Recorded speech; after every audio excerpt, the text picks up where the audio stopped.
Mañanas en Libertad, con Luis del Pino.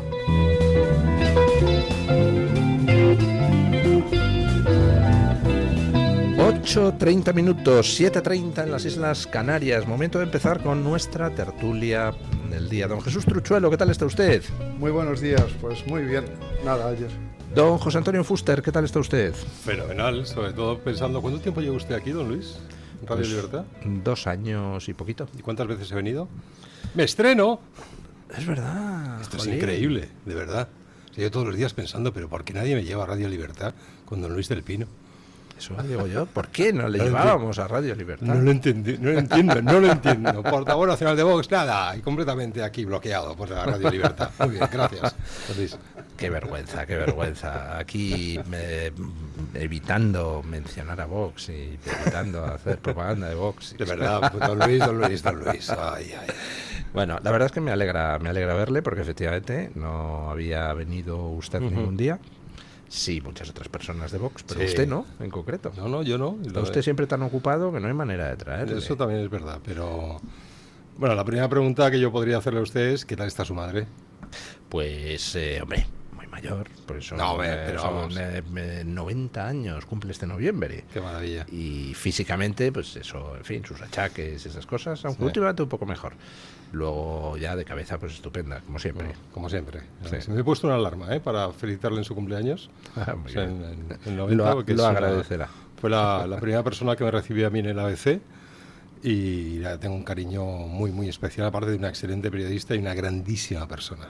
Que parece mentira que haya salido usted así, pero bueno. Exacto. Son los pequeños detalles. No sé a quién me parecería, pero... Bueno. Hemos visto en los últimos días, hace solo 8 días que se produjo la invasión de Ceuta por parte de 80.000 tíos enviados por Marruecos. Hemos visto en estos 8 días de todo, todas las versiones intentando echar la culpa a todo el mundo, menos a Marruecos, ¿no? Que es de donde eran los 80.000 invasores. Hemos visto cómo se hablaba el gobierno español de esto es labor de las mafias, cosa que también ha dicho el gobierno marroquí en un determinado momento. Luego han cambiado de discurso. Luego Marlaska ha dicho no es culpa de nadie. Por ahí todo tipo de piraos en las redes diciendo que en realidad estos son los judíos los que están detrás. En la reunión de la Comisión Europea, de ministros de Interior de la Unión Europea el otro día, diciendo que en realidad eran las redes de desinformación de Putin que habían estado muy activas. Y ya lo último, hace un par de días, saca uno de los terminales de la propaganda marroquí en España un sesudo estudio diciendo que en realidad ha sido Argelia. O sea, tenemos las mafias, tenemos Putin, tenemos los judíos, Estados Unidos, claro, lógicamente. Tenemos que no es responsabilidad de nadie y tenemos Argelia. Lo único que no tenemos es Marruecos, que es de donde eran los 80.000 tíos, que es de donde eran los policías que indicaban a los tíos por dónde pasar, que es donde estaban los grupos de desinformación que organizaban todo el asunto. Marruecos parece como si no tuviera nada que ver, ¿no? Es muy curiosa esa tendencia a tratar de exculpar al vecino del sur. Bueno, tendencia. Tenemos algún tipo de complejo. Los españoles, no me refiero a todos, por supuesto, pero desde luego los partidos que han estado gobernándonos y que algunos que nos desgobiernan todavía, con el tema de Marruecos, complejo, sumisión, dependencia, que no sabemos. La entrega del Sáhara ha sido sin pasar, por supuesto, por el Congreso de los Diputados, por las Cortes Generales. Todo el dineral que le hemos entregado a Marruecos, los acuerdos bilaterales, los acuerdos con la Unión Europea que hemos defendido hasta la extenuación. Y yo quiero recordar además un día en el que el Parlamento Europeo se votó la condena del régimen marroquí por sus fallos, por su persecución de la libertad de expresión, de la libertad de prensa en Marruecos. Votación en la que el Partido Socialista y toda la izquierda votó que no, por supuesto, no a condenar a Marruecos, y que el Partido Popular se levantó y se ausentó de esa votación. ¿Para qué pasa aquí? Eso. Y estamos en un episodio. ¿Por qué se ausentó? Pregúntele usted al Partido Popular, de verdad, yo no tengo esas respuestas, pero se ausentó. Es, bueno, aquí estamos jugando un juego que no conocemos cuál es la dinámica del juego. Ese es el problema, que usted, el señor Truchuelo y yo nos ponemos a jugar aquí con usted al tute y no conocemos, y me dice a mitad de partida que estamos jugando al póker, desde luego vamos a perder. Y esto es lo que está ocurriendo. Nosotros no tenemos las respuestas. Tengo unas ganas tremendas, yo eso digo a mucha gente, tengo unas ganas tremendas de llegar al gobierno.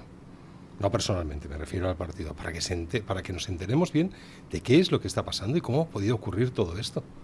Pero usted sabe perfectamente que desde el principio la primera idea del Partido Popular y de todos los partidos populares que ha habido hasta ahora, porque cada Partido Popular es un mundo, cuando llegan a los gobiernos, es no toques Marruecos, no lo toques. ¿Pero qué pasa?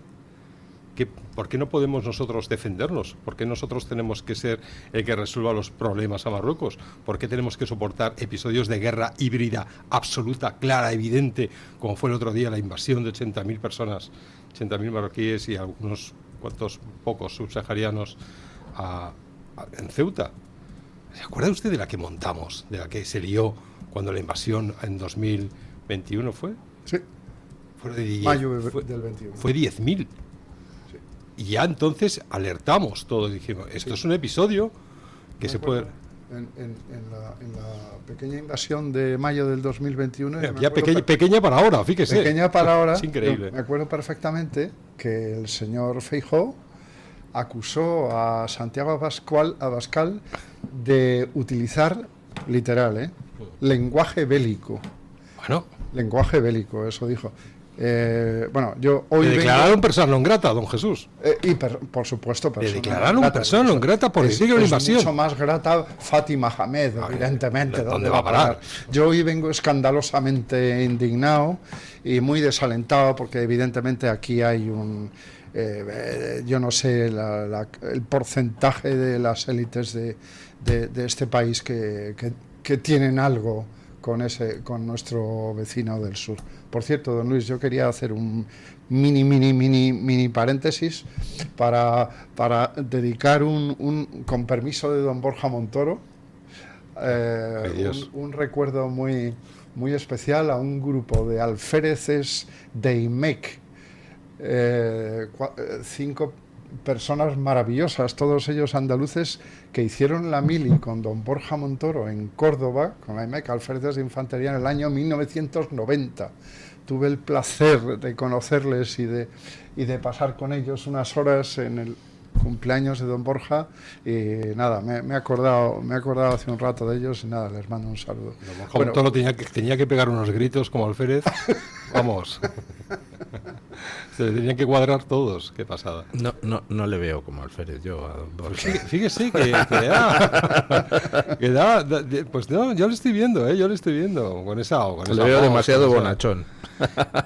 Pero la apariencia no lo es.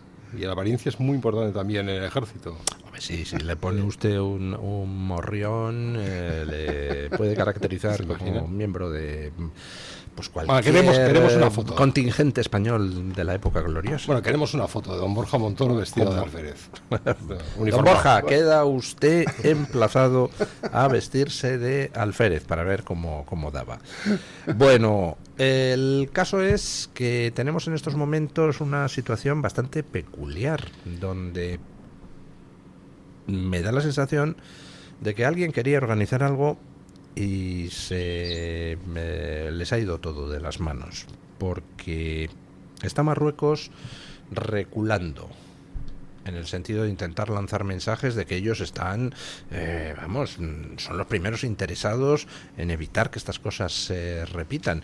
Y en el plazo récord de 8 días han condenado a 11 personas. Un tribunal marroquí ha condenado a 2 taxistas y a otros 3 internautas.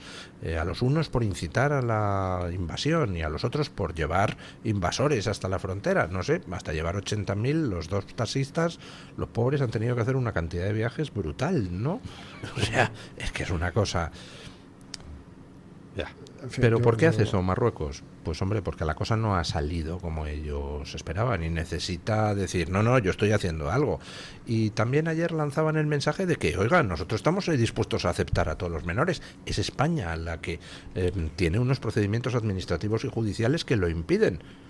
Toma. Sí, yo con perdón, yo me permito disentir un poco. Yo creo que la diplomacia y la manera de hacer de los marroquíes es una visión a larga distancia, es una estrategia a larga distancia. Que hoy hagan esto o aquello, bueno, pues puede tener su trascendencia, pero desde luego la eficacia de sobra conocida de la diplomacia marroquí, yo creo que ellos lo tienen meridianamente claro. Bueno, tanto el MACCEN, el Estado Profundo de Marruecos, como los servicios secretos tienen meridianamente claro que quieren primero la soberanía sobre el Sáhara, soberanía plena, incluyendo sobre el espacio aéreo, y en segundo lugar Ceuta y Melilla. Eso es evidentísimo. Y bueno, yo soy... Sí, pero eso no es incompatible con lo que estoy diciendo, Sí. que es evidentísimo eso, está claro. Que Marruecos organizó la invasión de los 80.000 tíos, no me cabe ni la más mínima duda. por supuesto. Ahora, el hecho de que Marruecos de repente en 8 días diga, no, acabamos de condenar a 11 tíos, y además diga, no, si nosotros no tenemos problemas en los menores, aceptarlos y tal, indica que algo salió mal. Es decir, organizaron la jugada, pero yo creo que no se esperaban lo que ha pasado. Vamos, de hecho, ni el gobierno marroquí, que es una satrapía, puede soportar fácilmente que hayan muerto 150 marroquíes en el asalto, ¿no? Pues, ahí ya tengo mis dudas, ¿eh? Ahí ya tengo mis dudas. O sea, tú mandas 80.000 a nadar, a rodear, realmente rodear un espigón, alguno se te va a quedar, porque es evidente. O sea, todos hemos nadado una distancia, ¿tal? Si no sabes nadar bien, si no sabes tal, de 80.000, el porcentaje de bajas es, dijéramos, asumible para una satrapía, es evidente. Pero yo estoy de acuerdo en una cosa, en que ellos están, no es que esté de acuerdo con Marruecos, por Dios, vive Dios, pero que Marruecos se ha empeñado en los últimos 48, 72 horas, desde yo que empecé a leer las reacciones de Marruecos desde dentro de Marruecos, en decir que, oye, que nosotros hemos frenado 280.000, 300.000 intentos de cruzar la frontera en los últimos 2 años. Y entonces yo pensaba, si habéis frenado 300.000, vamos a ponerlo, por supuesto, siempre en dudas, pero si habéis frenado 300.000, ¿cómo no habéis podido frenar 80.000? O sea, ¿cómo no habéis podido frenar eso? Precisamente más cuando conocemos los métodos de la gendarmería marroquí. Perfectamente. Yo he estado muchas veces en Ceuta, yo he estado muchas veces en Melilla, cuando ejercía mis funciones como mi oficio de periodista, y he visto la eficacia También he visto para lo que les servían Ceuta y Melilla a Marruecos, que eran como grandes centros de exportación de productos, que eso ya no se da de esa manera.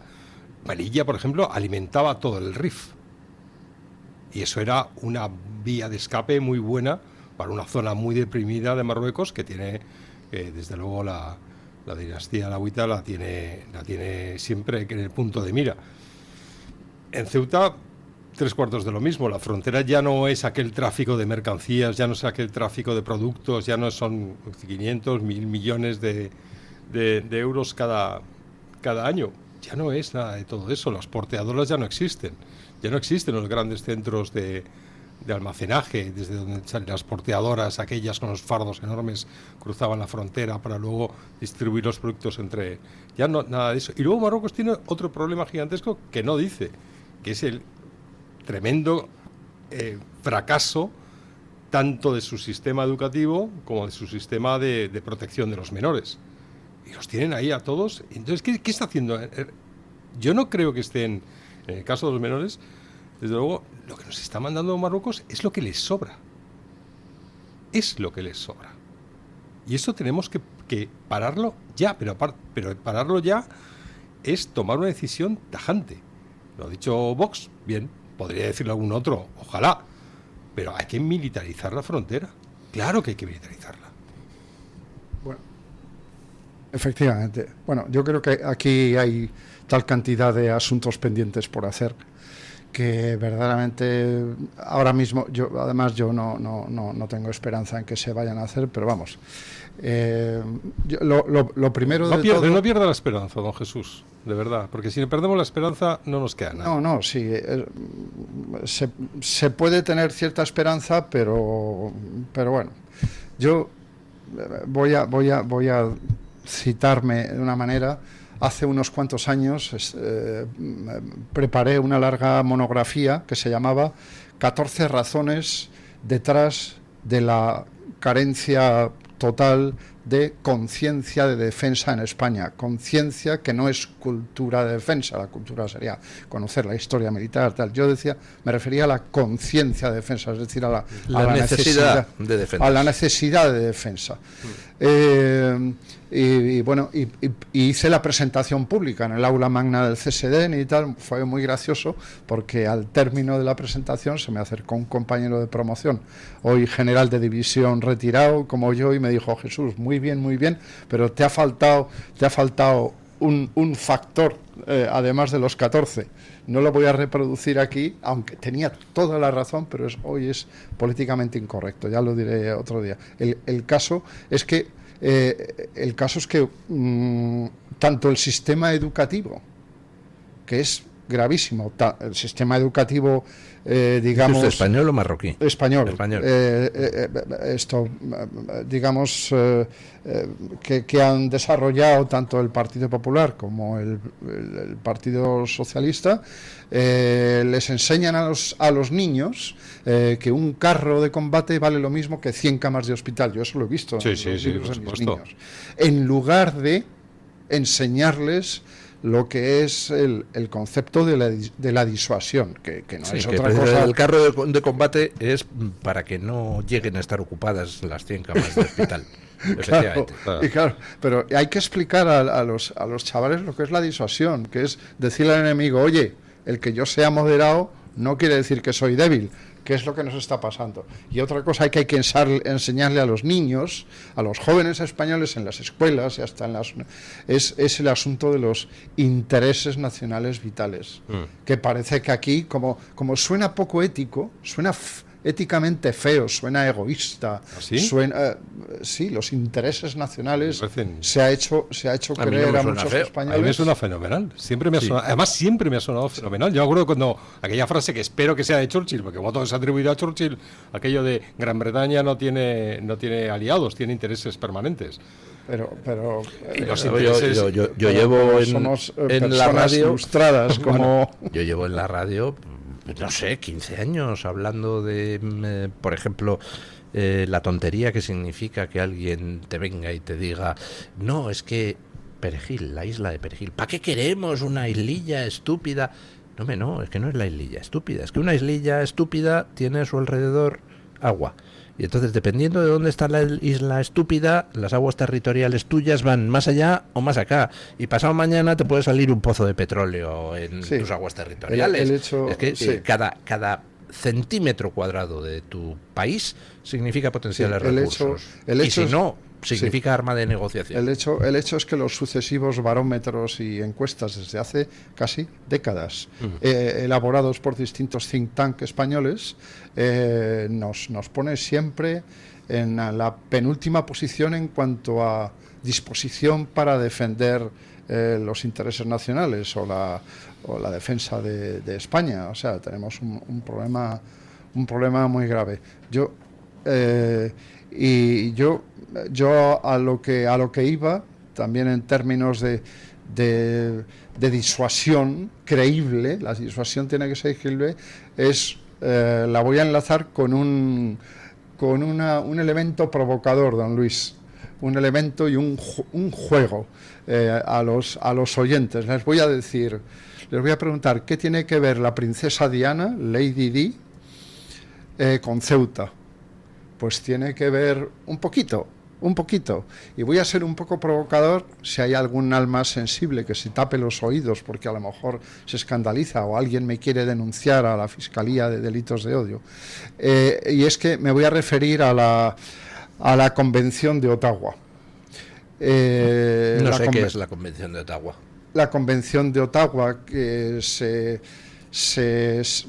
digamos, se firmó en el año 1997 sobre producción, empleo, almacenamiento, transferencia y destrucción de minas antipersonal, bueno, esa convención que se firmó en el 97 entró en vigor en el 98.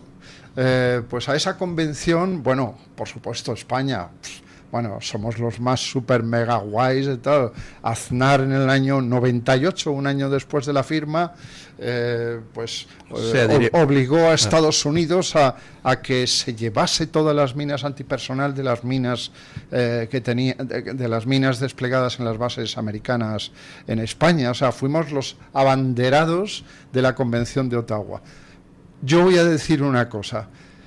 Además que estoy bastante seguro de que don Marcos de Quinto, que elaboraba una lista de puntos que habría que tomarse en serio a la hora de tomar esto en serio, yo voy a decir una cosa. La disuasión tiene que ser creíble y sería muy fácil. Lo primero, la frontera de 12 kilómetros entre Egipto y Gaza tiene 11 kilómetros de un muro de acero con concertina. No es un muro de acero, son varios muros, uno de los cuales es de acero, que está hundido. El muro de acero está hundido en el suelo a 18 metros de profundidad para que no haya túneles. Entonces, digamos que en los accesos, en los puntos de paso de ese muro que se debería construir de manera inmediata entre España y Marruecos en Ceuta, en esos espacios, si vuelvo ahí ahora es cuando entro en la Convención de Ottawa, o en zonas límites de esos muros que deberían de ser construidos inmediatamente, tengo que decir que se podrían poner, ya digo que alguien se va a escandalizar y va a decir, ¡hala, el truchuelo este! ¿Pero qué está diciendo? Vamos a ver, qué países no firmaron la Convención de Ottawa? No firmaron la Convención de Ottawa de minas antipersonal. Estados Unidos, Rusia, China e India, es decir, los países que se toman la guerra un poquito en serio y que saben lo que es una guerra existencial. Pero anda. Hay muchos otros que no se han adherido. Pero anda. No se han adherido a la mina de... Lo que son las cosas. En el año 2025-26, Finlandia, Polonia, Estonia, Letonia y Lituania han dicho... Hasta luego, Lucas, porque nosotros tenemos aquí enfrente al vecino ruso, nos marchamos de la Convención de Ottawa. Países tan democráticos como la católica Polonia o Finlandia, en fin, o Estonia, Letonia, Lituania. Más países que no han firmado la Convención de las minas antipersona. India, claro, Pakistán, Corea del Norte, Corea del Sur, Irán, Israel, Myanmar, Vietnam, Cuba, Egipto, Arabia Saudí, Emiratos Árabes. Sí, no todos los países lo han firmado. Pero se podría poner en territorio español. No es lo mismo un campo... Yo sinceramente creo... Sí. Que me parecería bien volver a las concertinas que había antes. Creo que no hay que ir mucho más allá. Si es que yo creo que el problema de la frontera con Marruecos y de las relaciones con Marruecos es mucho más simple. No hace falta recurrir a medidas de fuerza. Basta con recurrir a la geografía. Los productos de Marruecos que van a Europa pasan por España. Bueno, pues si Marruecos insiste en meter presión en la frontera con el tema migratorio, no pasa un tomate más marroquí hacia el mercado europeo, ni ningún otro producto marroquí. Y España, si Marruecos se comporta como un enemigo, no tiene más remedio en las instituciones europeas que bloquear cualquier tipo de trato de favor a Marruecos o cualquier tipo de acuerdo con Marruecos. Yo creo que Marruecos es un país, vamos a ver, Marruecos es un país con una diplomacia excelente, es un país que defiende sus intereses y que, por supuesto, si ve un gobierno español débil y puede conseguir Ceuta y Melilla, la conseguirá, y si puede conseguir el Sáhara, lo conseguirá, y si puede conseguir Canarias, lo conseguirá, aprovechará cualquier cosa que tenga a su favor, y hace muy bien, es que eso es la geopolítica. Pero claro, para poder aprovechar las cosas tienes que tener enfrente un gobierno débil. Un gobierno que no fuera débil, pues pondría a Marruecos en su sitio, y además sin ningún problema, no habría falta conflictos, no haría falta nada, porque Marruecos entiende perfectamente, porque sabe de diplomacia, que el de enfrente tiene que intentar defender sus propios intereses. Por tanto, si España, con un gobierno normal, con un gobierno, el futuro gobierno después de las siguientes elecciones, le dice a Marruecos, deja de tocar las narices, podemos cooperar como países vecinos perfectamente, pero vamos, no quiero ni un paso más por frontera. No hay ni un paso más por frontera, no hace falta recurrir a ningún tipo de medida de fuerza. Imagínese si nosotros cumpliéramos la ley, que es que la ley española también nos dota de recursos y de todas las posibilidades para devolver a todo el mundo. A todo el mundo. No es verdad que la ley española diga que tenemos que acoger absolutamente para nada, ni siquiera en el caso de los menores. Y ahora la izquierda saldrá. Es que yo cada vez que veo un programa de televisión, porque estoy obligado a ver algún que otro, y siempre me encuentro a alguien de izquierdas hablando de los niños no han visto, pero ¿han visto las imágenes de la invasión? ¿Dónde están los niños? Niños. No, a ver, ¿ustedes se acuerdan de cuando nosotros teníamos 16, 17, 18 años? Nos considerábamos niños, no éramos niños, éramos máquinas, éramos tipos, incluso algunos bastante peligrosos. No funcionaba así. Un niño para mí es otra cosa y bien distinta. Marruecos tiene intereses, por supuesto, y tiene que defenderlos, pero sus intereses tienen que llegar hasta un punto. Si fuera un país con un gobierno consciente, responsable, pensando en la prosperidad de sus nacionales, es decir, sí, nuestros intereses pueden ser estos, pero no podemos llegar hasta allí. No podemos. Porque precisamente lo que ha dicho usted, nosotros tenemos, ¿qué tenemos? ¿Qué tiene Marruecos? El paso por España para sus productos. Una relación privilegiada con la Unión Europea. Hay que cortarle eso. Si no le cortamos eso, es decir, si no le decimos, se te acabó, ni uno entra más por la frontera, si que cuando entre por la frontera uno más, cada vez que entre uno más es un camión menos de cargado de tomate, que por cierto la producción española se ha desplomado desde que le compramos todo el tomate a Marruecos. Entonces, hay muchísimas medidas antes de llegar a recurrir a las minas antipersona. Y ya entiendo ahora lo de la princesa Diana, ahora ya lo he entendido. Hay muchísimas medidas, pero hace falta también en España un gobierno que se tome en serio el interés nacional y la soberanía de los españoles. Que se lo tome en serio por fin.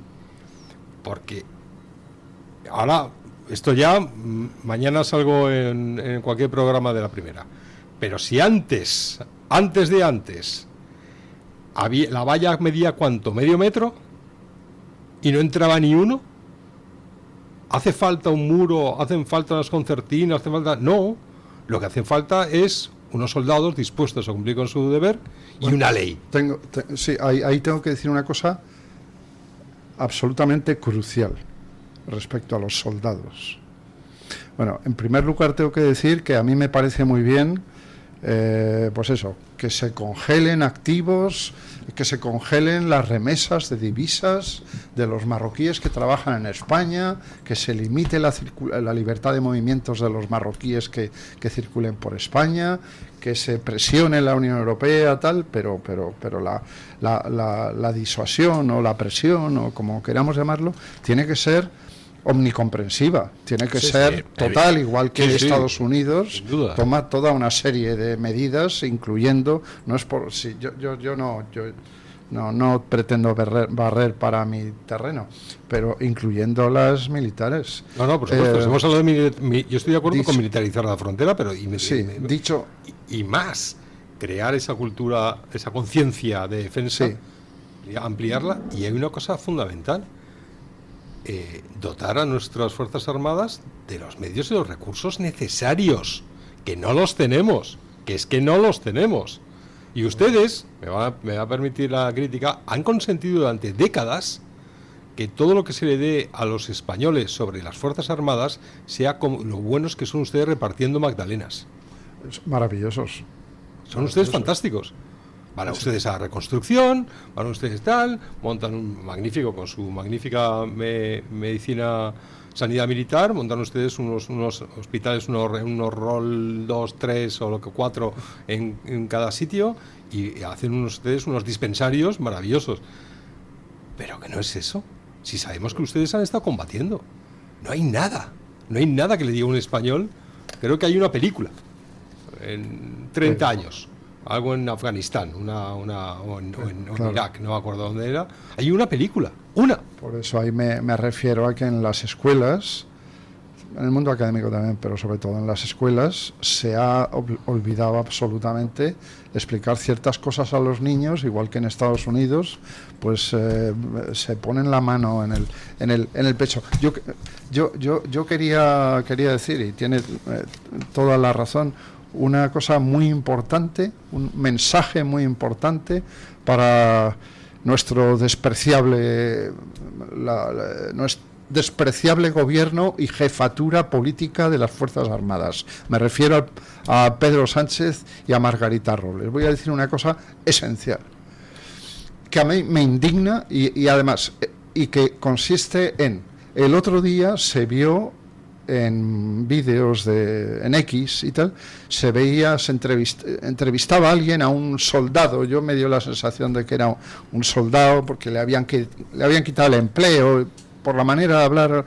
Entrevistaban a un soldado y el hombre decía: no, nosotros lo único que podemos hacer es instar a los invasores a marcharse ahí a la frontera, diálogo. Y tal. Y el hombre iba con sus 4 cargadores vacíos completamente. Yo tengo que decir una cosa: mandar a nuestros soldados o los que están allí destinados sin unas reglas de enfrentamiento, que en el mundo otánico anglosajón se llaman ROEs, Rules of Engagement, aquí también se conocen como reglas de enfrentamiento, a un soldado que está ahí en la valla de Ceuta y al que se le vienen encima 75.000 invasores, tiene que tener una tarjetita de plástico plastificada, que se llama con las ROEs, y donde él tiene que saber exactamente cómo actuar en cada situación. Oye, pues mira, si se te viene un tío con un puñal, pues le disparas. Pues tal. Si te viene tal, pues primero, yo qué sé, lo que sea, pero viene perfectamente detallado. Bueno, pero aquí tenemos claras las reglas de enfrentamiento. Si te viene un tío, pues tú le dices: por favor, no me agreda, hombre, no va a pegar usted a alguien con gafas. No, dialoguemos, vamos a llegar a un bueno, intento. pausa publicitaria y seguimos. Terrible. Tu voz, tu libertad, tu radio. Radio Libertad. Regis KH Antiox es un complemento alimenticio de Regis Global con caléndula, agrimonia y ortiga blanca. Una fórmula de origen vegetal pensada para formar parte de tu cuidado diario. Descubre Regis KH Antiox. Regis Global, el laboratorio de la naturaleza. Para más información en regis-global.es o en el teléfono de pedidos 93 362 2100. ¿Sabes que hay 30.000 muertes en España por infartos? ¿Sabes que por cada minuto transcurrido las posibilidades de sobrevivir disminuyen en un 10%? ¿Y sabes que una ambulancia de media tarda en llegar a nuestra casa entre 10 y 12 minutos, produciéndose 3 de cada 4 infartos en nuestro hogar? Por todo esto, nace el proyecto Protege tu Vida. Tu hogar cardioprotegido con el mejor desfibrilador y de fácil uso. Ponlo en tu casa. Pide información al teléfono 900-730-061. Recuerda el desfibrilador que salva una vida. Infórmate. 900-730-061. Información, análisis y debate de lunes a viernes desde las 12 del mediodía. Dando caña, pone el foco en lo que otros callan con analistas que debaten los temas más relevantes del día con rigor y sin concesiones. Si hablando de jamón buscamos excelencia, hablamos de Navarre Tinto. Jamón de bellota 100% ibérico, mención exclusiva pata negra. Está pensado para aquellos que buscan lo exquisito, olor, gusto y textura combinados.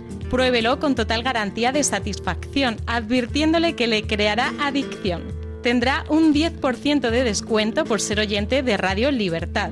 Teléfono 916250228 o entre en www.navarretintoibéricos.com.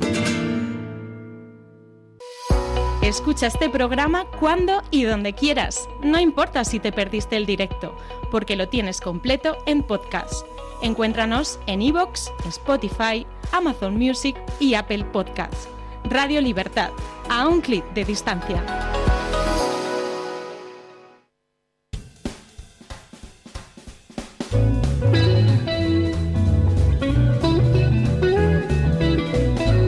Mañanas en Libertad, con Luis del Pino.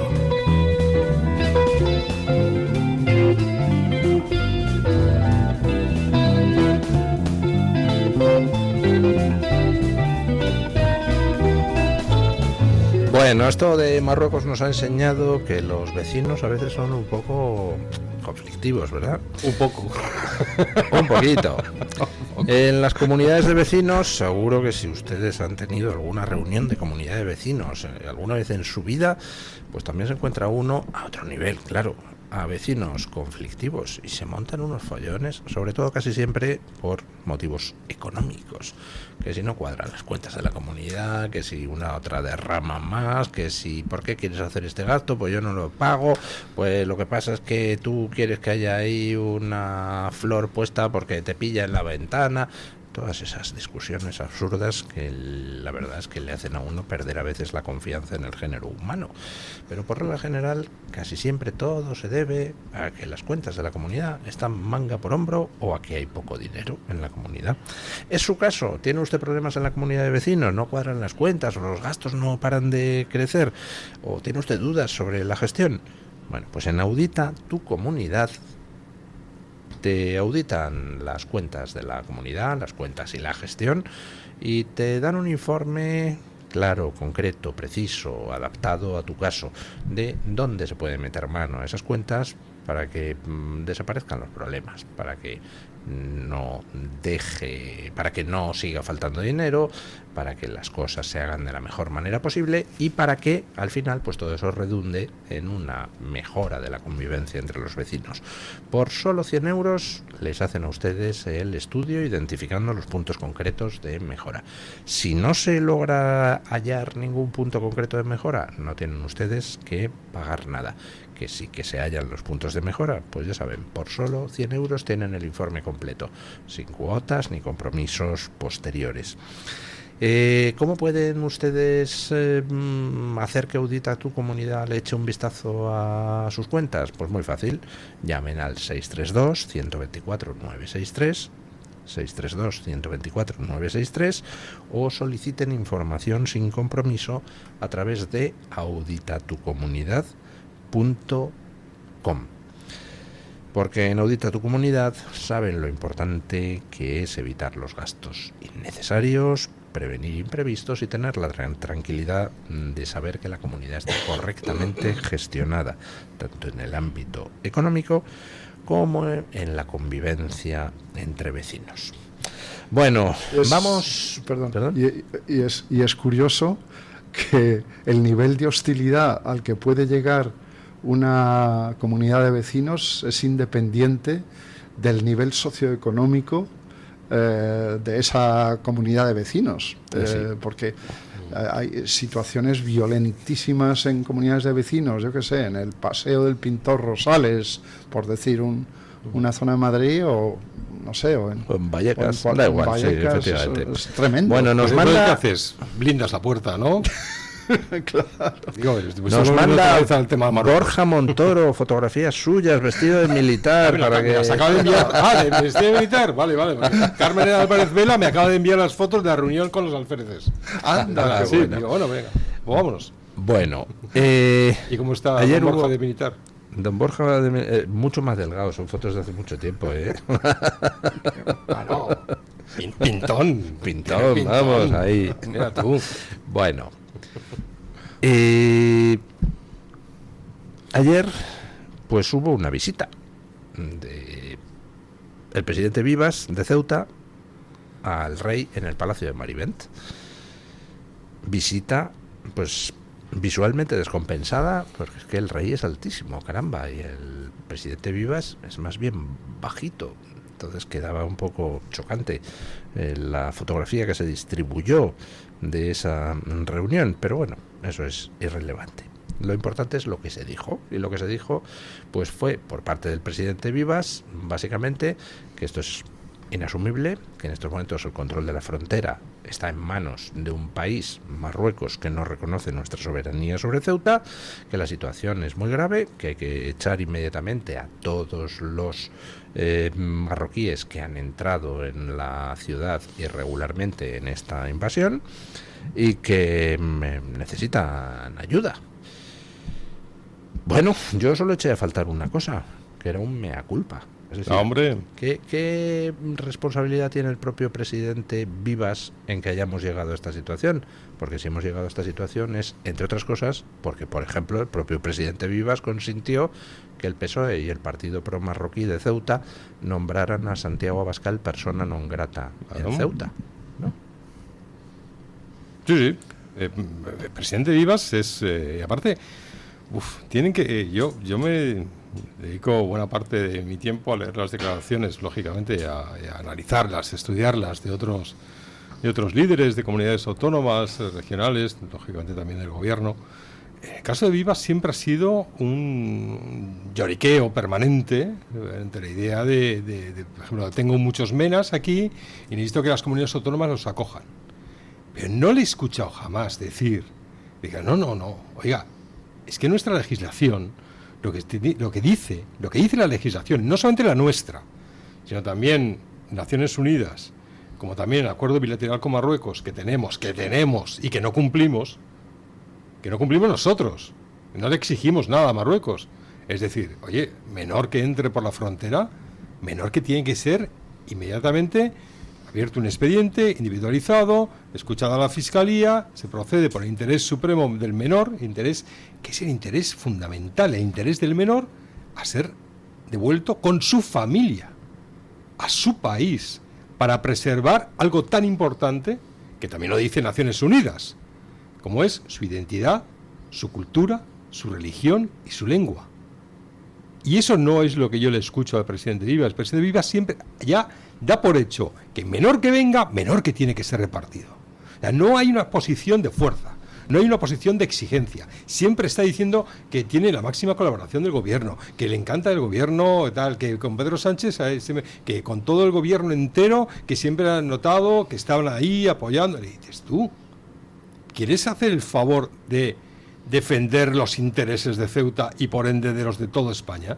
Una pregunta, ¿el Partido Popular de Ceuta se ha puesto en contacto con Vox para tratar de coordinar una respuesta, para tratar de corregir la evidente anomalía de que teniendo entre los dos mayoría absoluta, el PP le ha aplicado un cordón sanitario a Vox? Claro que no, por supuesto que no, porque también hay muchísimos intereses económicos en la zona y intereses en los que, claro, un Vox que entre en cualquier sitio es un riesgo para ellos tremendo, porque Vox, ¿a qué se dedica?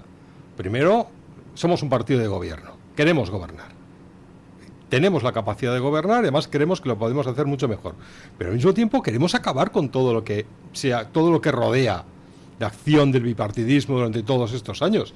Si hay algún presidente de alguna comunidad autónoma que lo ha entendido así, mejor para ellos.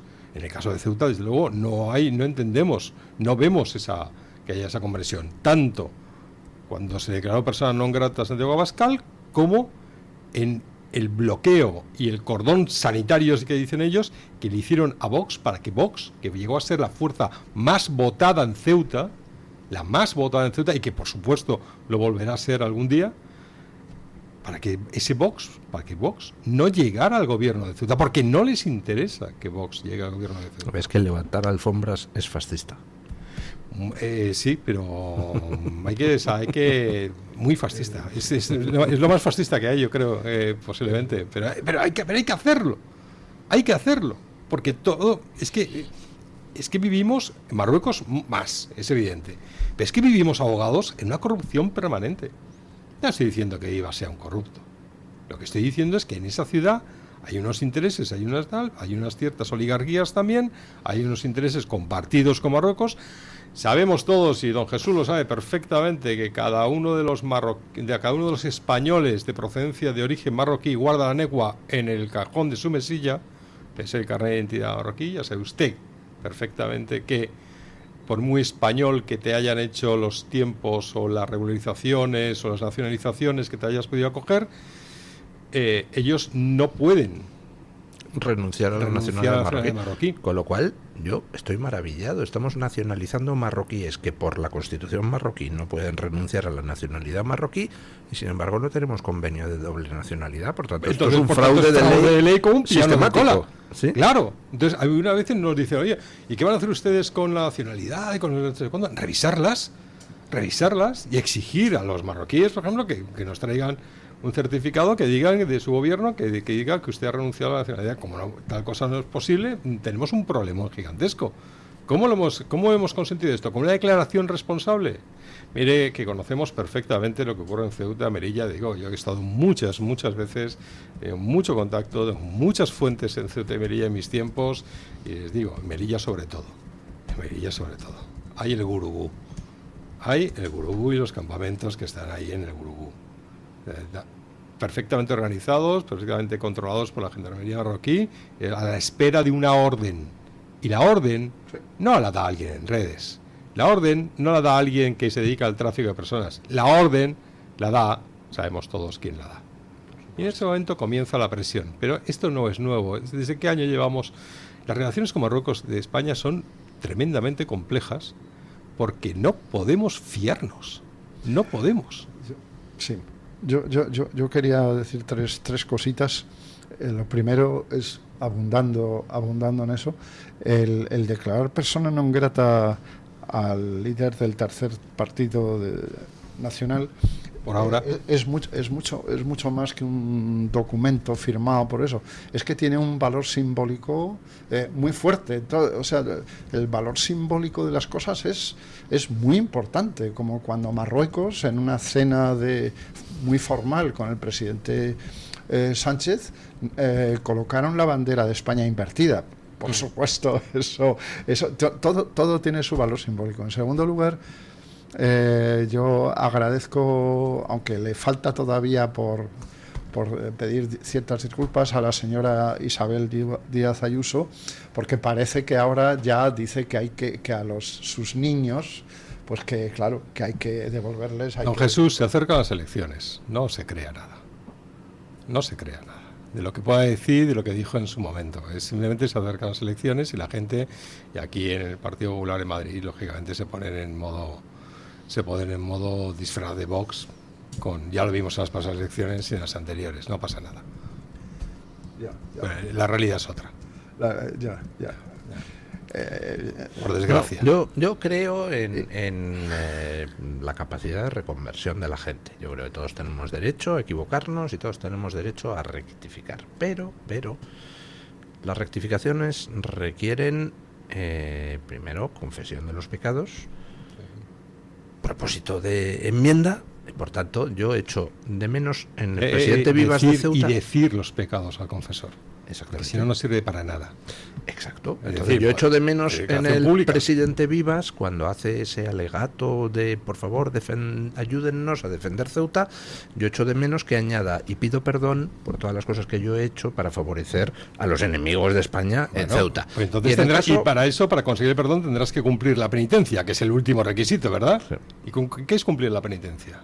Dimite, hombre, dimite.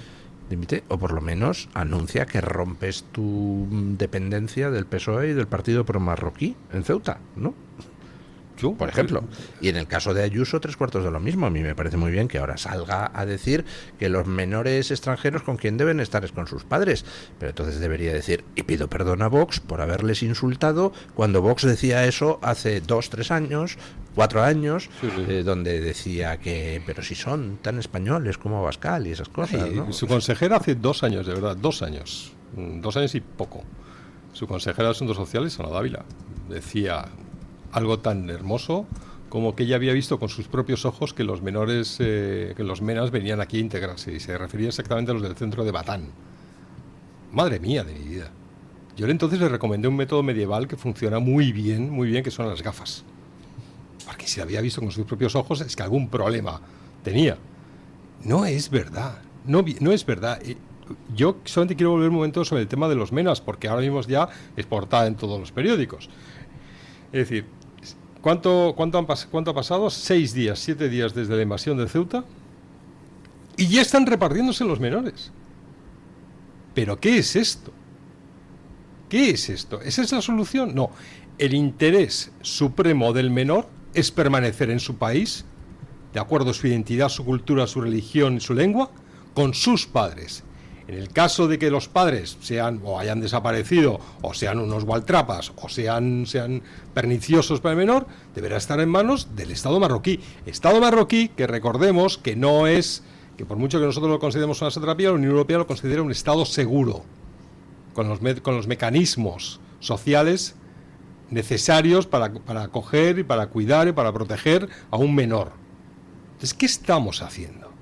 ¿Qué estamos haciendo? Es menor que entra, desde luego, simplemente es cumplir la ley. La ley de defensa del menor, de 1996, perfecta. Los menores tienen que estar con sus familias.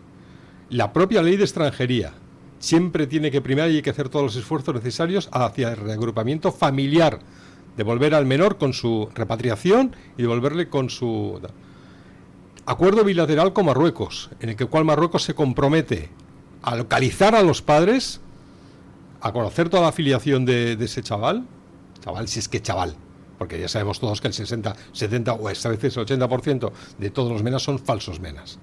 De ese chaval y devolverlo con su familia. En caso de que no, ya Marruecos se ocupa. Y nada de eso hacemos. Es en 7 días y con una invasión ya nos estamos repartiendo. ¿Por qué el gobierno no dedica los mismos esfuerzos que hace para repartir menas en devolverlos a Marruecos gracias al acuerdo bilateral que tenemos y que Marruecos, por supuesto, no cumple y que nosotros no exigimos? Si ellos incumplen un acuerdo, en ese caso, ¿qué es eso de von der Leyen o von der Pony o quien sea y todo el mundo diciéndole a Marruecos, pedimos a Marruecos que cumpla? ¿Cómo que pedimos? ¿Cómo que pedimos? Es muy gracioso. Oiga, se le dice, claro, es una estafa. Claro, cumplan ustedes ahora mismo, porque si ustedes no cumplen eso, nosotros vamos a dejar de cumplir otra cosa, que les va a hacer daño. Y esa es la relación que tienen que tener países, y en este caso una comunidad económica como la Unión Europea, con un reino de Marruecos. Y si no, que venga a Estados Unidos y ya que les ayude. Y eso me da igual. Pero claro, el señor Feijóo decía hace muy poquitos días, seguro que lo hemos oído, que cuando él gobierne, que iba a primar ante todo en las relaciones con Marruecos la lealtad, o sea, la lealtad institucional, el respeto, no sé qué, o sea, de verdad, o sea, un poquito de por favor. O sea, respetemos a Marruecos. Es decir, yo creo que lo que tiene que primar es el respeto. El respeto es que decir, no tiene que primar, según dice Feijóo, la lealtad. Lo que tiene que primar es el respeto. Mira, nosotros os respetamos a vosotros, pero a vosotros no nos respetáis a nosotros. Y el respeto se gana así, se gana con acciones de fuerza. Habría que analizar un poco en qué pensamos cuando hablamos de respeto, pero bueno, eso sería motivo de una conversación. Yo creo que echar 80.000 personas por la frontera, de luego es una falta de respeto para empezar. Claro. Para empezar, y luego sí. Un acto de guerra híbrida, eso también lo es. Pero no nos respeta, Marruecos no nos respeta. Pero no nos respeta, señores, desde 1774. Efectivamente. Es que esa es la cuestión. Es que todos los acuerdos, todos los convenios, todos los acuerdos de paz permanente que iba a haber, que eran maravillosos, todos los ha incumplido Marruecos uno detrás del otro. Quería si me permiten, quería apuntar una cosa. Porque pide permiso. Es una cosa. Es que soy muy disciplinado. Es una cosa. Demasiado educado para la vida real. Si me permite, con su permiso, a la orden. En fin, yo todavía no soy. Parece usted el gobierno español con Marruecos. De verdad. Digo que es un tema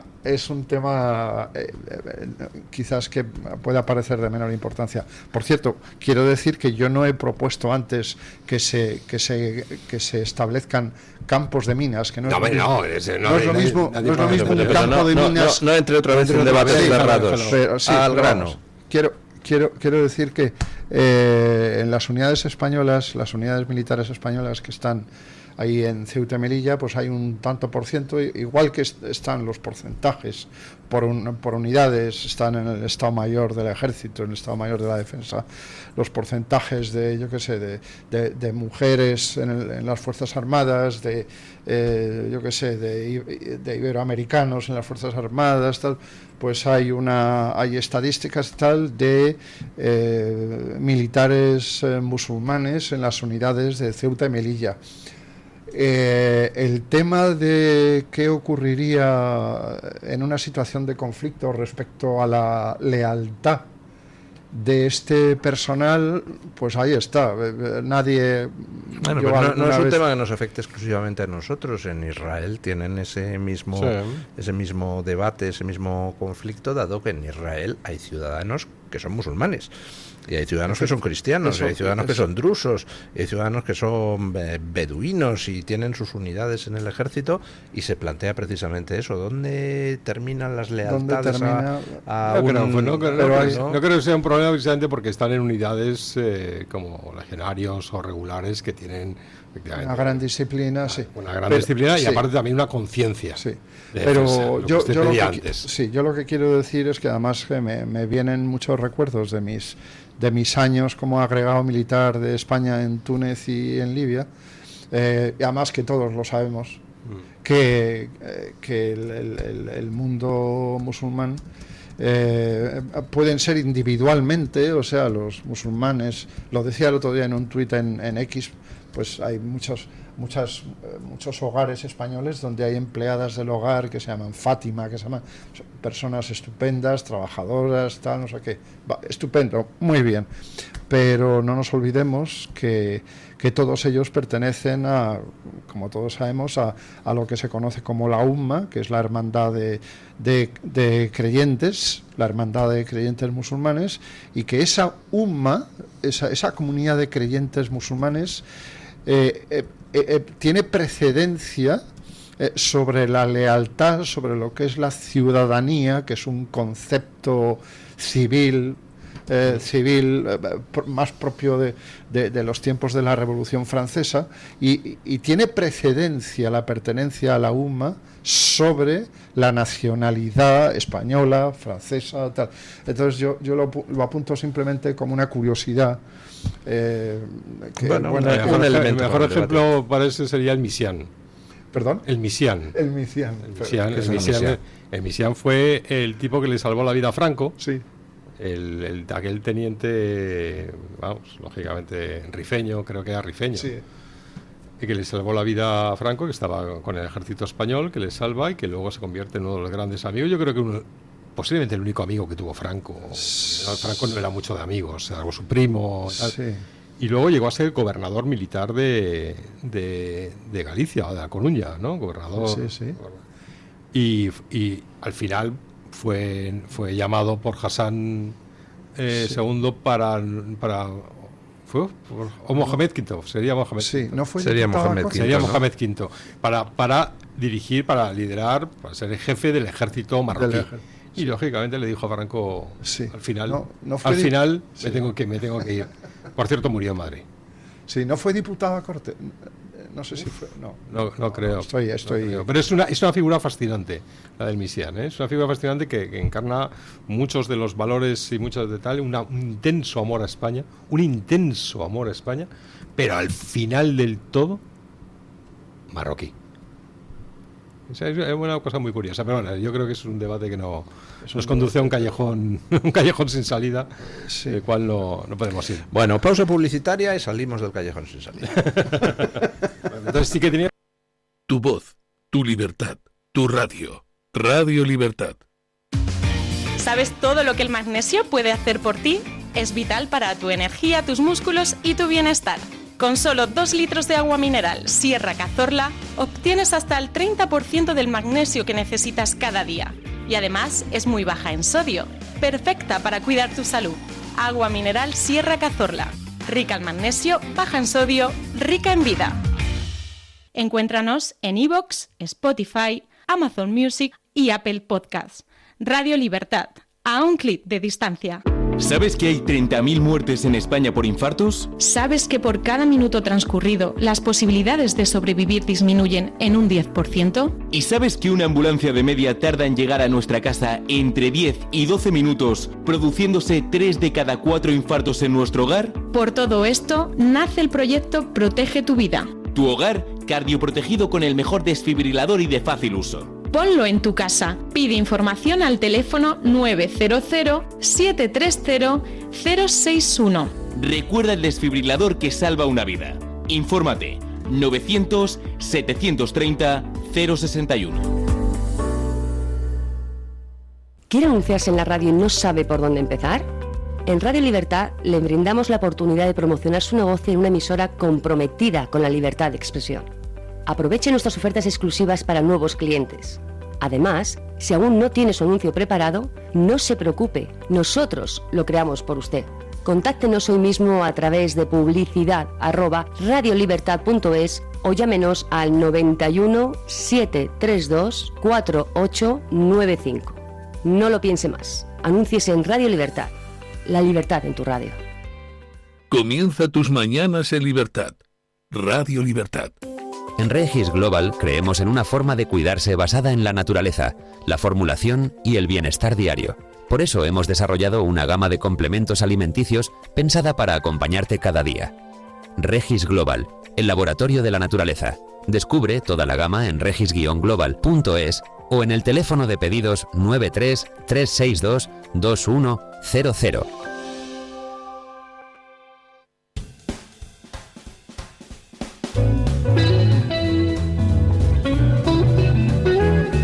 Mañanas en libertad con Luis del Pino.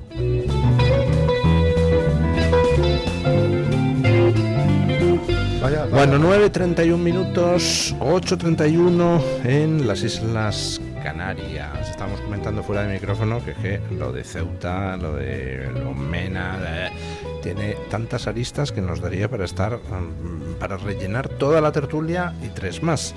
Lo que pasa es que también hay otros asuntos, por ejemplo, el tema de la corrupción socialista, valga la redundancia. Que es lo mismo. Sí. Es lo mismo.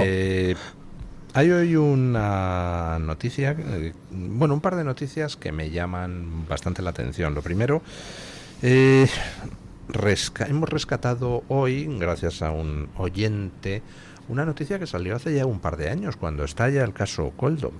Entre las grabaciones que se le interceptan a Koldo, entre las grabaciones y conversaciones, hay una conversación, salió publicada hace un par de años en los medios canarios, donde él habla con Francisco Pardo, el director general de la policía, y en ese intercambio hablan de cómo Marruecos está mandando pateras desde el Sáhara contra Canarias para colapsar Canarias con llegadas en patera, con el fin de presionar al gobierno de Sánchez para que reconozca la soberanía de Marruecos sobre el Sáhara.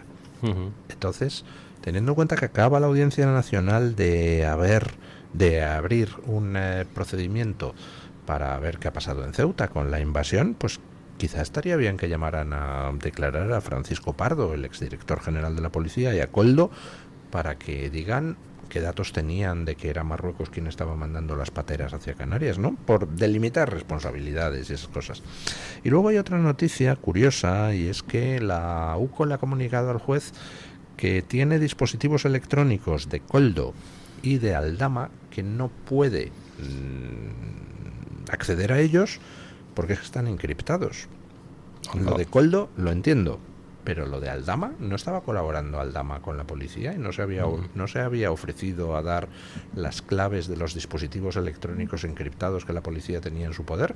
¿Es que no ha dado las claves? ¿Es que no ha dado todas las claves? ¿O no alcanzo muy bien a entender qué está pasando?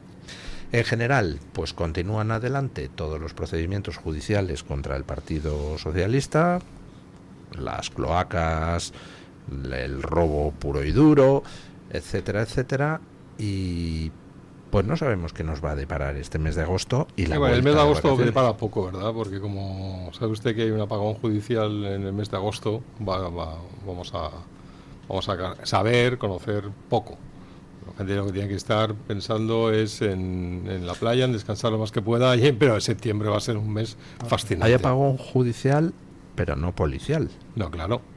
Luego entonces sí que yo preveo que durante el mes de agosto vamos a seguir conociendo datos de las investigaciones policiales, quizá todavía no judicializados, pero que en septiembre se judicializarían, Pero, ¿no? No sé, salvo usted, don Luis, los periodistas están de vacaciones también, ¿eh?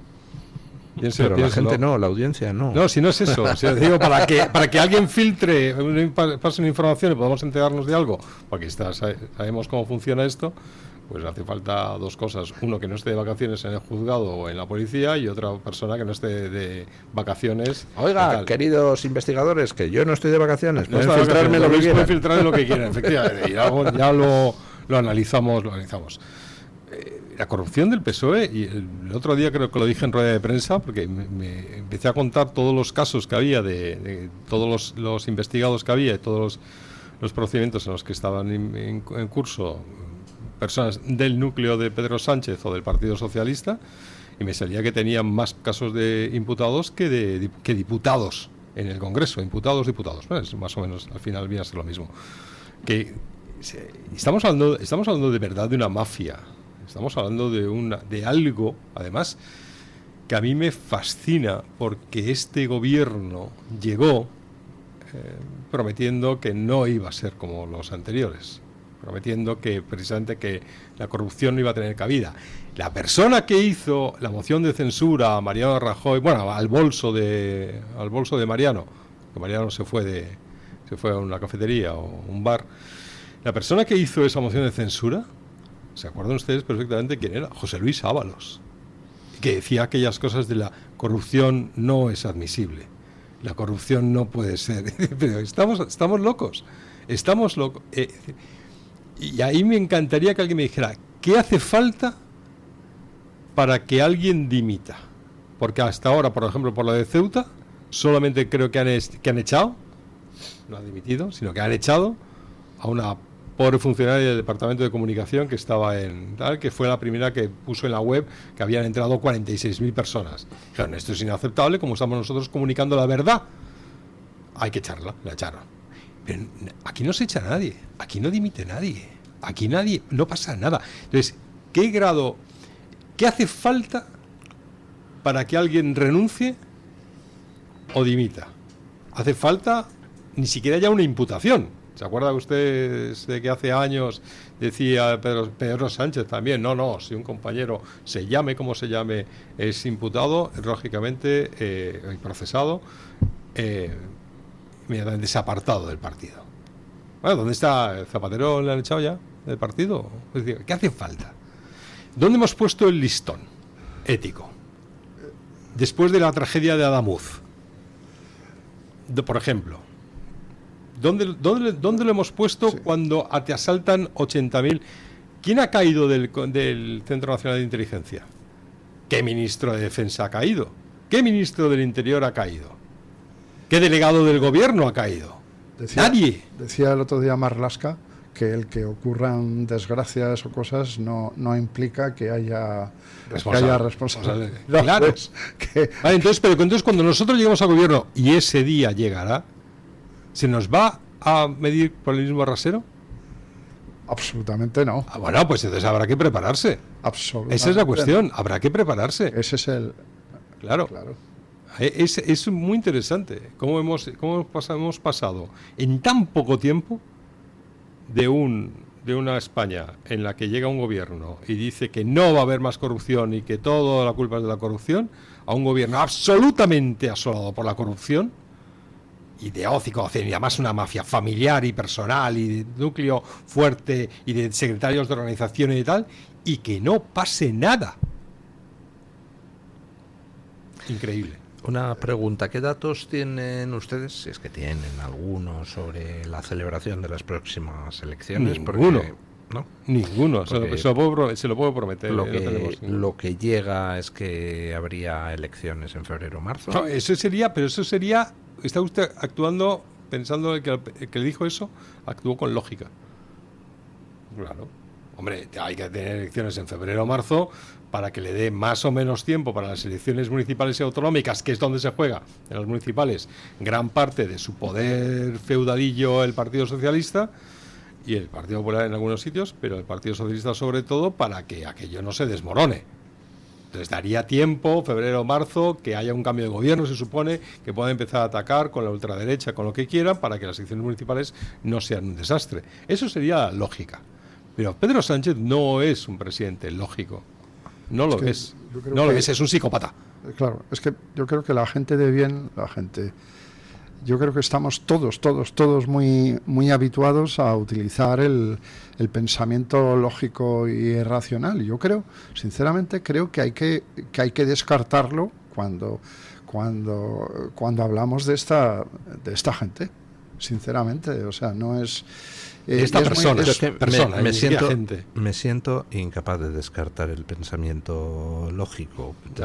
Porque si lo descartas, ¿qué haces? Entonces dices, bueno, pues nada, aquí a esperar los acontecimientos, no sé. Uno analiza la situación y trata de ver qué es lo mejor que habría que hacer. Y lo único que puedes hacer es recurrir a la lógica, si no, ¿cómo decides? Es que yo me acuerdo de eso cuando un comisario que estaba en Siberia llamó a Lenin por teléfono, y pues en una de las purgas, serían los años 37, 38, esos años. Veintitantos. Si llamó a Lenin, tuvo que ser veintitantos. Perdón. Lenin, perdón. Sí. Estaba yo pensando en las purgas de Stalin. A Lenin. Y le dijo, camarada Vladimir, aquí estamos fusilando a mucha gente, cumpliendo sus instrucciones, pero debo decirle que claro, que al estar fusilando a tanta gente, pues estamos fusilando a gente útil para la comunidad y gente que no ha hecho nada. Y respondió Lenin, dice, precisamente por eso, le echó una bronca de cuidado, le dijo, precisamente por eso hay que fusilar, y le explicó al comisario que me lo imagino bastante sorprendido, o no lo sé, que el terror tenía que ser sistemático y arbitrario. Pues esto, yo creo que eso lo explica también Alexander Solzhenitsyn en su archipiélago Gulag, que el poder absoluto tiene que ser arbitrario. O sea, es decir, si en el momento en que haya normas que tú sabes que si las cumples el dictador te va a dejar en paz, eso ya no es un poder absoluto, porque entonces existe manera de escapar al poder del dictador. Te limitas a cumplir las normas o a que no sepan que las has incumplido. El dictador, para tener poder absoluto, tiene que ser arbitrario. Es decir, tú te tienes que ir a la cama sin tener ni la más mínima garantía de que no te van a detener durante la noche. Efectivamente. Tienen que detenerte, sí, hagas o no hagas algo. Efectivamente. Y yo creo, estoy convencido de que en Vox, de cara al gobierno próximo, yo estoy convencido de que habrá muchas sesudas personas que sean conscientes de que estamos frente a personajes sin escrúpulos y absolutamente arbitrarios, y que no tienen absolutamente ninguna moralidad. Pero que tienen un problema. Yo escucho a mucha gente, verás tú cuando ganen las siguientes elecciones, el PP y Vox, madre mía, van a quemar las calles. Sí, ya estamos. Nada de nada, no tienen escrúpulos. Y cuando tienen el boletín oficial del Estado, es decir, tienen el reparto de la pasta, Entonces sí, tienen el poder de comprar a quien quieren, pero sin el boletín oficial del Estado no son nadie, no tienen fuerza, no tienen capacidad de convocatoria, no son capaces ya de hacer el mal si les desalojas del poder. No, lo que pasa Eso es que yo creo. es verdad que el Partido Popular siempre, o sea, figuras señeras del Partido Popular se han referido a esa posibilidad de un gobierno de Partido Popular y Vox, temiendo exactamente eso, que van a las calles. El inefable Margallo siempre lo dijo, que tenían que concertar, el Partido Popular tenía que concertar con el PSOE porque si no la calle ardería. Y no es verdad. Y no es verdad. Primero, porque tomamos a los españoles por tontos. Eso para empezar. Luego, porque Vox es un partido de gobierno y tremendamente razonable desde las posiciones de sentido común, que va a hacer todo lo necesario para defender nuestros intereses, pero para defender la paz y la prosperidad de los españoles, ¿Qué va a haber en la calle? ¿Quién se va a manifestar? 3 ONGs que se han quedado sin fondos para auxiliar al tráfico de inmigrantes. ¿Quiénes se van a manifestar? Una izquierda desnortadísima, una extrema izquierda desnortadísima que está cayendo en picado. El BOE lo tendremos nosotros en ese momento también, ¿eh? Que nadie tenga la más mínima duda. Y hay una cosa, yo siempre me acuerdo del día que se legalizó Herri Batasuna. Yo estaba en ese día en San Sebastián. Yo me dedicaba mucho a la información en el País Vasco y yo estaba en San Sebastián. Me acuerdo que me fui a la sede del Partido Popular y ahí me encontré a muy buenos tipos de aquellos años, absolutamente atemorizados. Bueno, y fíjate que eran valientes, porque cualquiera le podían pegar un tiro. Y estaban completamente atemorizados, y uno de ellos me dijo, un alto cargo del Partido Popular, que por cierto en paz descanse, me dijo estas palabras: nos van a matar a cañonazos. Y yo dije, no va a ocurrir nada de eso. No va a ocurrir nada de eso porque ahora mismo se cierra el grifo. Y no ocurrió nada de eso. Sí, yo recuerdo perfectamente aquel ambiente de, uy, madre mía, si Aznar ilegaliza a los de Batasuna, la que se va a montar. No pasó nada. No pasó nada. Bueno, sí pasó un proceso de rendición de España, bla, pero eso es una consideración ética o moral. Digo, la realidad es que no hubo asaltos por la calle, no hubo violencia, tal, no se quemaron 3 edificios, lo mismo con el golpe de Cataluña en 2017. Lo mismo, exactamente lo mismo. Uy, madre mía, es que si les frenamos, verás tú. Pues nada, al final, huyendo en un maletero, Puigdemont.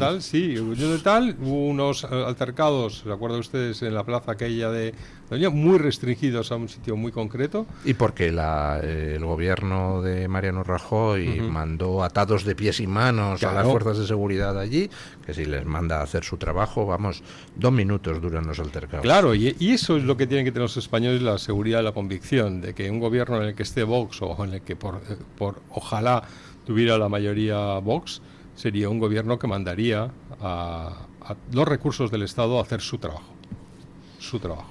Porque es una cosa que he echado mucho de menos en los últimos 40 años. Yo creo que hace poco en Un gato de Úsares lo dije, pero lo vuelvo a repetir porque es algo que me afecta a mí personalmente. Es una cuestión que me tiene ahí perturbadillo, que es: mi padre murió en 1981, cuando yo tenía 12 años. Y era un tipo cabal, sensato, votaba UCD, el tipo era un convencido, le encantaba Adolfo Suárez, fíjese, por eso murió en 1981 y no llegó a ver. Sí llegó a ver, creo, la caída de Adolfo Suárez, pero bueno. Y era un tipo tremendamente cabal, un hombre, un español recto, honrado, patriota, pero muy de aquellos tiempos también. Si ahora mismo se me apareciera, ¿yo cómo le explico esto? ¿Yo cómo le explico estos 45 años de rendición? ¿Cómo le explico en qué hemos convertido a España? ¿Cómo le explico que aquí asaltan 80.000 militares, 80.000 marroquíes la frontera? ¿Cómo le explico que tenemos centros de menas por todas las comunidades autónomas que son auténticas escuelas de delincuencia? ¿Cómo le explico que tenemos que lo que eran 40.000 personas voluntarias en los años 1995-96 voluntarios dedicados a todo el tema de inmigración se ha convertido en una fuerza de trabajo de 500.000 personas, 600.000 personas que se dedican al negocio de la inmigración? ¿Cómo le explico que no hay vivienda? ¿Cómo le explico que todo es una asfixia fiscal? ¿Cómo le explico este leviatán? ¿Cómo le explico yo el IVA, el IRPF? El IRPF yo creo que sí que llego a verlo.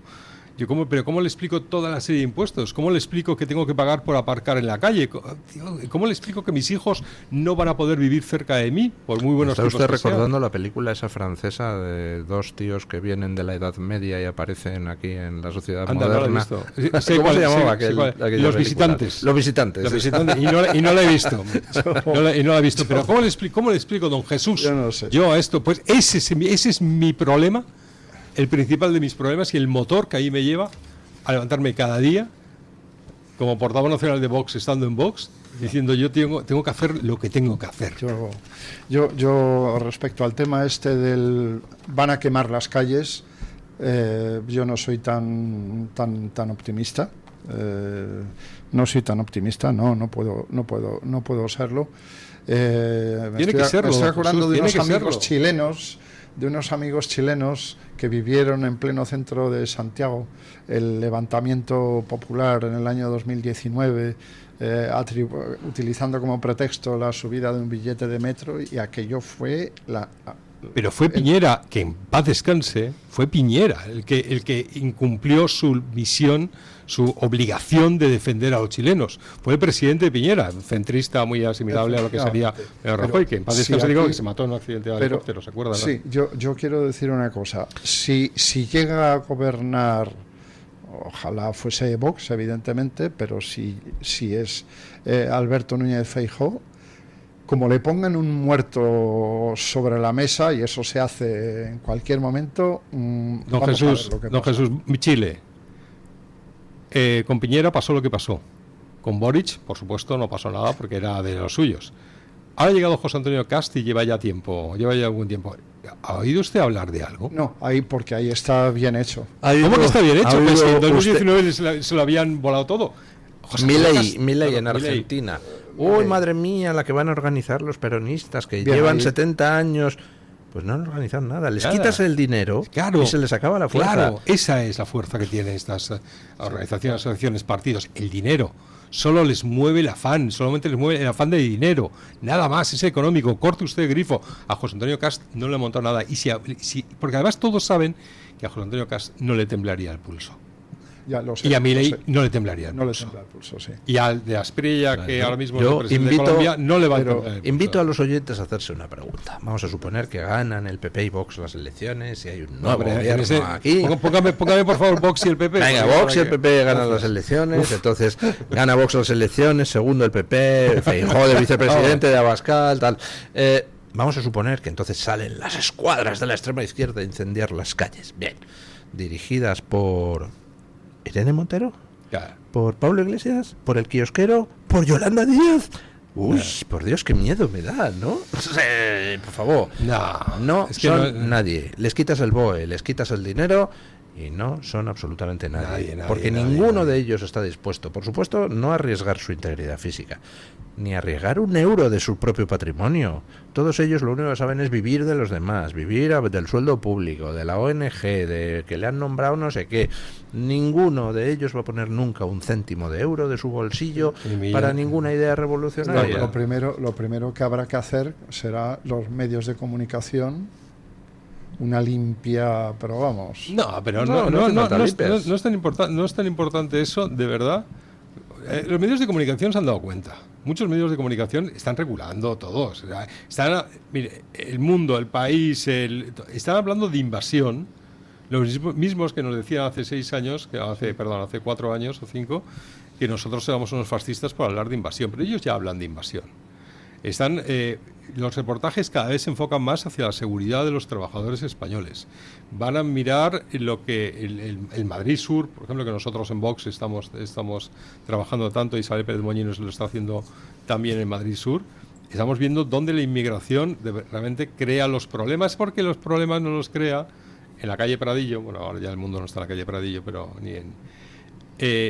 los problemas no se crean en Chamartín, en Salamanca o tal. Bueno, algunos problemas de vivienda, desde luego, sí hay alguno en Chamberí. Pero bueno, en el resto no son... Los problemas los tiene... O sea, los que están sufriendo de verdad son los españoles, son los trabajadores. los trabajadores españoles de menor poder adquisitivo, Esos ojo, son. y los inmigrantes que llevan aquí Por currando supuesto, una sí, serie por de supuesto, años claro. y que tienen también bajo nivel adquisitivo y ven cómo entran legiones de otra gente que, como parece que son más desfavorecidos, les quitan todas las ayudas, todas las becas de comedor. Exacto, ellos no quieren que vengan más, porque saben perfectamente que cada vez que alguien va, sus sueldos se precarizan cada vez más. Ocurre con los españoles dicen, yo no quiero trabajar por este sueldo. Entonces, pero llega un inmigrante peruano o lo que sea y dice, yo voy a trabajar por este sueldo. Precariza al español, se precariza a sí mismo. ¿Qué le pasa al peruano? Que va a compartir un piso patera, va a enviar todo el dinero que pueda a Perú a su familia, se va a quedar aquí un tiempo y siempre tiene la idea de volver, ¿Qué le pasa a un español? El español se queda sin nada. El español no puede comprarse una casa, el español no puede fundar un hogar, no puede tener una familia, no puede tener un proyecto de vida. Ese es el problema del español. Entonces, cuando salga la izquierda a las calles a decir, ¿qué eslogan van a sacar? ¿Qué eslogan? Ninguno. Nos recortan en los derechos de los trans o algo parecido. ¿Cuántos les van a seguir? Bueno, pues muy bien. Por cierto, no vamos a voy dar derecho de nada. Voy a aceptar una transaccional y entonces voy a salir optimista respecto a lo de quemar las calles y muy pesimista porque positivamente sé que no va a pasar nada y positivamente sé que Ceuta y Melilla caerán sin pegar un solo tiro. Ni de palo, nada. No. Bueno, o sea, yo hoy voy a salir. No, pero no puede ser esto, don Jesús. No puede pensar eso. No puede pensar. Porque estas es una parte esencial de España y lo que hace falta. Mire, usted ha dicho una cosa al comienzo que tiene toda la razón. Marruecos tiene una diplomacia, pero sobre todo tiene un sentido de esto es a largo plazo.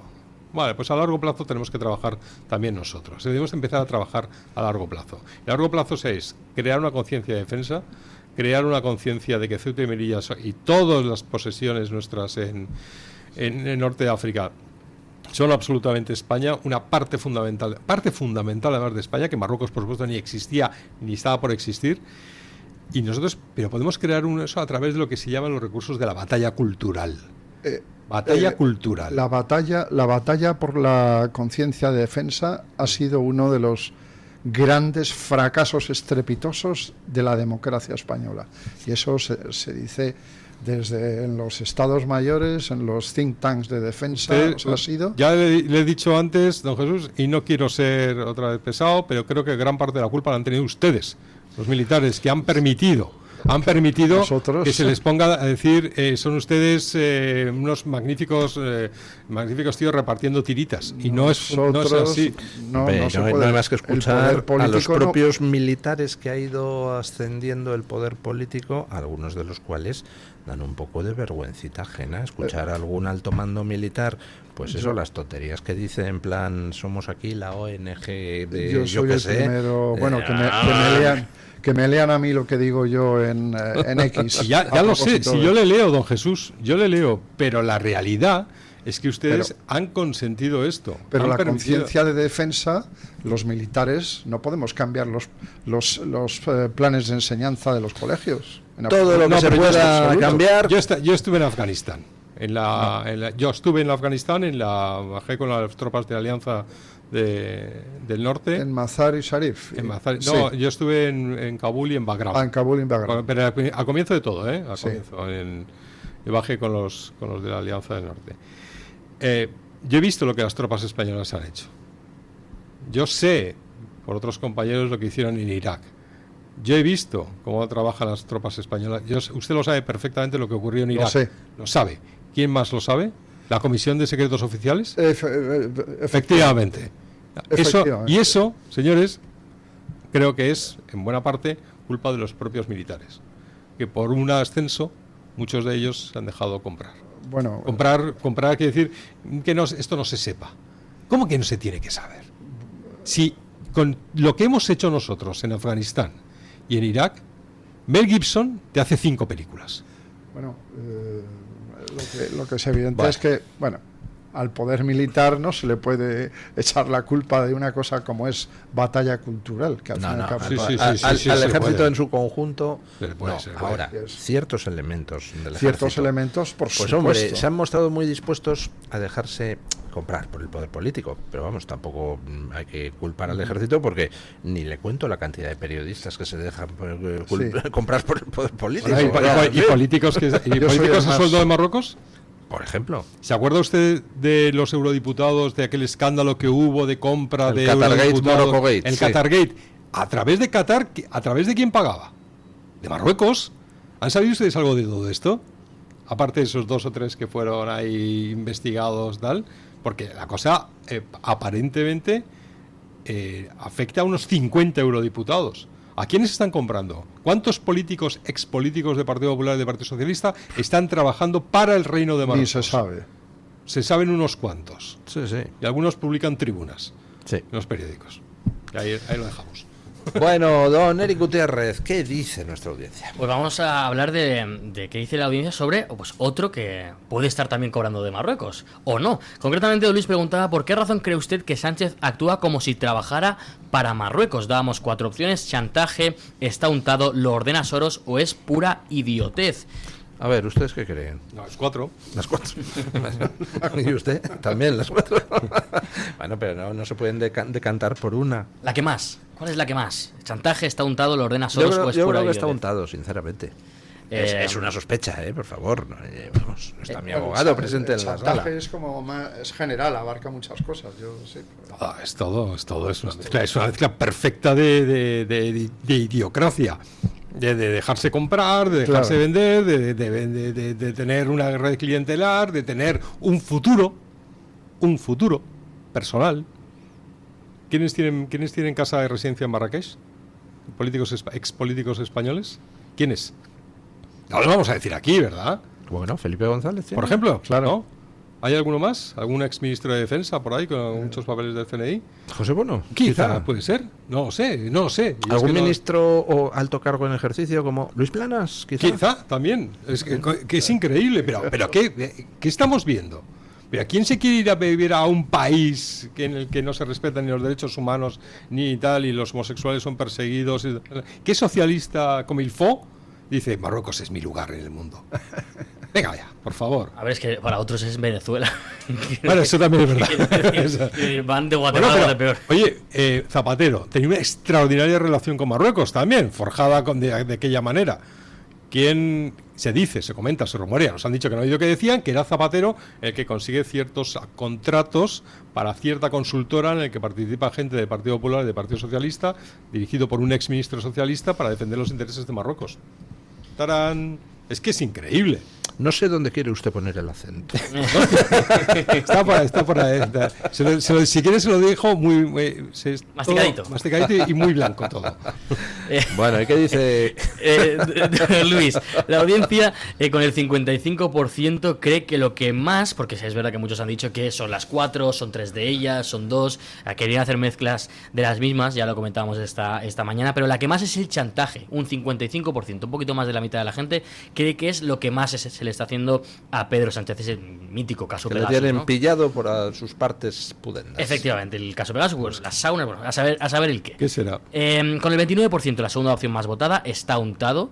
Digamos que esas dos opciones sumarían casi un 85%, don Luis, de los votos. Lo ordena Soros con un 12%, es la tercera opción, y es pura idiotez solo el 5%, aunque nos comentaban, como digo, en redes sociales que bueno, que eso está claro, ¿no? Que hay que ver qué otras cosas tiene aparte de eso. Le leo un par de comentarios que vamos un poco justos de tiempo en el día de hoy. José Manuel Quesada nos dice: antes pensaba que Sánchez actuaba como si trabajara para Marruecos por chantaje, pero vista la genética socialista de especímenes como Zapatero, Ábalos o Cerdán, ahora me inclino por la opción de que está untado. Es que esto viene de largo, don Luis. La genética socialista, bueno, es que igual siempre fueron así, ¿no? No fue cambiando, siempre. Sino que, bueno, pues oye, el dinero es el dinero. Es que, pues oye, habrá... No, usted es muy joven y no lo recuerda. Pero yo, que ya tengo más años que un loro, recuerdo la época donde en el Partido Socialista había gente honrada. Por ejemplo, Nicolás Redondo Terreros.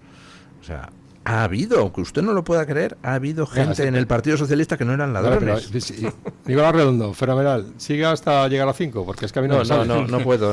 Ah, ese es el problema. Es uno. Ese es uno. No el Partido Socialista. Es como cuando hablamos siempre sacamos a Besteiro para hablar de aquellos tiempos. Hombre, no, uno no hace ¿cómo es? Una golondrina no hace verano. Pues lo mismo. Es un partido corrupto desde siempre. Don Luis, le doy un comentario más. Trablas nos dice: son compatibles el chantaje y el untado. Tengo esto que te... Y hace como referencia a qué le diría a Marruecos, ¿no? Tengo esto que te compromete, pues pero si te portas bien, no lo sacaré. Y además tendrás compensación. Vamos, 1000 sobre hojuelas, nos dice. Pues efectivamente, y también a la inversa, si yo le compro a usted, pues hombre, evidentemente le voy a grabar el día que le dé el primer pago, y a partir de ese momento también le puedo hacer chantaje. Un cómodo, ¿no? Luis, un Además, cómodo. Siempre suele estar junto, chantaje y dinero. Bueno, Sí, claro, hombre. nosotros nos encargaremos de tu bienestar en el futuro. ¿Se acuerdan ustedes? Pero en árabe. ¿Se acuerdan ustedes de aquellos ministros británicos que dimitían porque les pillaban con una prostituta que era espía rusa? Nada, oye, te pillaban con una prostituta y estabas en la calle. Aquí... Ahora no. ¿Ahora qué va? Ahora vamos, te ponen un piso mínimo, Bueno, para ella y para ti. muchísimas gracias, don Eric Gutiérrez, por traernos la voz de los oyentes. A usted. Muchísimas gracias, don Jesús Truchuelo. Muchísimas gracias, don José Antonio Fuster, que Muy por buena fin esta se ha plaza. dignado a venir a este Qué huevos, programa. qué huevos, ¿Cómo Luis, se ha qué resistido huevos. el tío 2 años? Increíble. Qué vergüenza, qué vergüenza. Tú. Yo cada mañana con una lágrima escuchaba este programa diciendo no puede ser, me boicotean, me bloquean, me hacen un cordón sanitario. Gracias, don Luis, es un placer estar aquí. Bueno, hacemos una pequeña pausa publicitaria y nos vamos a encarar el final del programa. Tu voz, tu libertad, tu radio. Radio Libertad.